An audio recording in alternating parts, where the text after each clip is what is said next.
Good morning and welcome to Rise and Pryne on your Friday mornings. Today, we are getting started on a 3-week series, Getting to Know You, as we all get to know Sequim School District's very own Dr. Jane Pryne. Our community and listeners have given their input of what kind of topics we want to talk about, and one of them that has floated to the top is, who is Dr. Jane Pryne? So today we get to ask some questions. In the next couple weeks, we're going to learn a little bit more about this amazing leader that we get to call our interim superintendent for the next year. Thank you for being here with us today. Well, thank you for having me. I'm excited to be here. Well, we're going to dig right in. Let's get started with our first question, which is, when did you know that you were destined to work in education? Well, it's kind of a funny story. When I was being raised by my parents, they always told my sister, brother, and I that we would go to college and get a degree. And my sister was the oldest, and so she went away to college and got a degree in teaching, and she loved it, and she always wanted to be a teacher, so I thought that's what I needed to do. My father was also a teacher, and so I just thought I would follow in those footsteps. But when I got to college, I decided I would just get done in 4 years with a degree in teaching, but then I would travel with my friends and I would get odd jobs to support my traveling habits.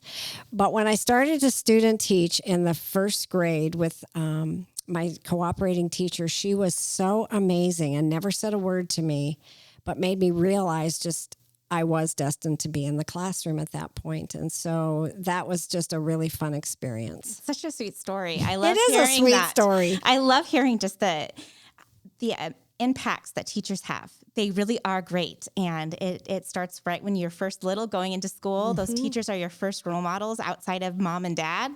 All right. So the next question we have, I'm a huge believer of small moments often lead to the greatest aha moments in our lives. Dr. Pryne, tell us about a time in your career that shifted your trajectory and led you to today. Well, that is very easy. I taught school for 20 years. Over the years, I was a K through 9 teacher. I taught everything from K through 8 science to 9th grade algebra to 5th grade, 6th grade, 2nd grade. And when I was in my 20th year of teaching, I was kind of itching to do something else.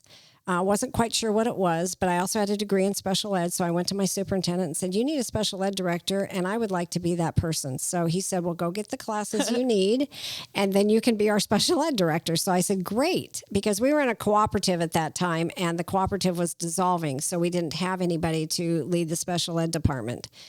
So I went and I took the classes and found I loved leadership classes. So I just kept taking more and more and more. And eventually I got my superintendent certificate, and I did all of that within about 8 or 9 months.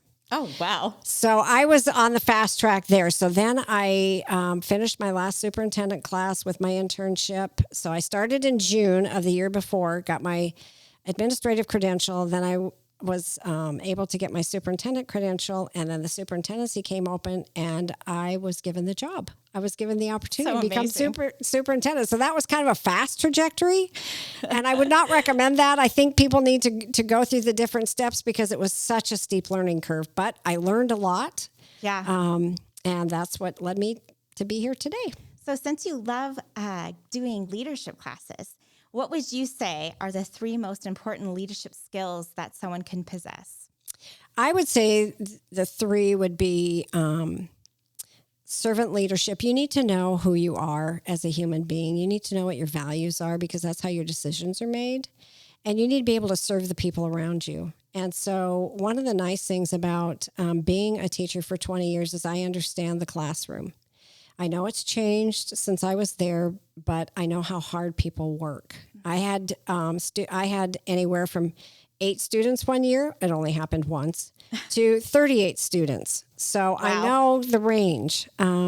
But that would be the first thing, is to understand that you're there to serve the people that you work with and the people that are on the front lines with our students, whether that be our teachers or our secretaries or anybody in a building. They are on the front line. The other thing that I would say is you have to be collaborative. You have to be able to work with others, and you have to be able to compromise, and you have to be able to agree to disagree sometimes respectfully and keep people's dignity intact.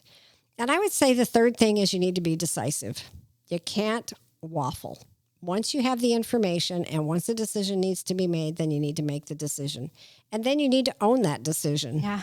For families that are listening in right now, what are some things they can look forward to? I would say, well, first of all, we're looking forward to having our students back at least 2 days a week. And I am hopeful, and I know my friend Michelle would say hope is not a plan, but I am hopeful because our numbers are going down and they are decreasing, and possibly some of the restrictions at some point in the next few months might be lifted, that, we might see a light at the end of the tunnel where in the 21-22 school year, we might be able to bring our students back 5 days a week. That's my big hope. That would be That's something to look forward to. Yay! Well, thank you, Megan. And I just want to say thank you to all the families and the community who support our schools. Thank you. Thank you for listening in. And join us next week as we continue with our Getting to Know You series. If you have any comments, questions, or encouragement, please email mlike@sequimschools.org. And have a fantastic Friday, Sequim.